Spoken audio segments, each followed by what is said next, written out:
Super cup ফাইনালে ইস্টবেঙ্গল গোয়া মুখোমুখি, পাঞ্জাবকে হারালো লাল হলুদ অপর সেমিতে জয় গোয়ার।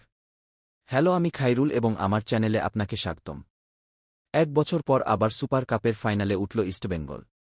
গোয়ায় অনুষ্ঠিত সেমিফাইনালে পাঞ্জাব এফসিকে 3-1 গোলে হারিয়ে তৃতীয়বারের মতো ফাইনালের টিকিট নিশ্চিত করল লাল হলুদ ব্রিগেড।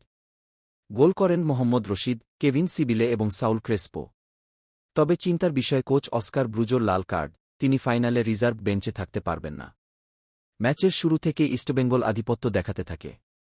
12 মিনিটে কর্নার থেকে বক্সের বাইরে বল পেয়ে নিচু শটে প্রথম গোল করেন রশিদ। এরপরই চাপ বাড়াতে থাকে ইস্টবেঙ্গল, যদিও জলপানের বিরতির পর বিপিন সিংহের হাতে বল লাগায় পেনাল্টি পায় পাঞ্জাব। ড্যানিয়েল রামিরেজ সমতা ফেরান। বিরতির আগে ফের কর্নার থেকে সিবিলের জোরালো হেডে লিড ফিরে পায় লাল হলুদ। উদ্যাপনের সময় অস্কারের আচরণে রেফারি দ্বিতীয় হলুদ ও লাল কার্ড দেখান। দ্বিতীয়ার্ধেও আক্রমণ ধরে রাখে ইস্টবেঙ্গল। 56 মিনিটে ইবুসুকির হেড পোস্টে বাধা পায়। তবে 71 মিনিটে মিগুয়েলের পাস থেকে দুর্দান্ত দূরপাল্লার শটে ক্রেসপো তৃতীয় গোল করে নিশ্চিত করেন দলের জয়। শেষ দিকে আরও কয়েকটি সুযোগ তৈরি হলেও গোল বাড়েনি। অন্য সেমিফাইনালে এফসি গোয়া 2-1 গোলে হারায় মুম্বাই সিটিকে। ব্রিসন ফার্নান্দেজের গোলে এগিয়ে যাওয়ার পর 3 মিনিটের ব্যবধানে ডেভিড টিমারের ঝড়ো শটে লিড বাড়ায় গোয়া।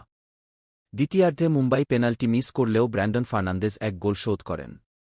শেষ পর্যন্ত গয়ার রক্ষণ ও গোলরক্ষক হিতিক তিওয়ারির সেভে জয় ধরে রাখে বর্তমান চ্যাম্পিয়নরা। ফলে সুপার কাপের রোমাঞ্চকর ফাইনালে মুখোমুখি হবে ইস্টবেঙ্গল ও এফসি গোয়া। খেলাধুলার সবশেষ রোমাঞ্চকর খবর পেতে এখনই চ্যানেলটি সাবস্ক্রাইব করুন।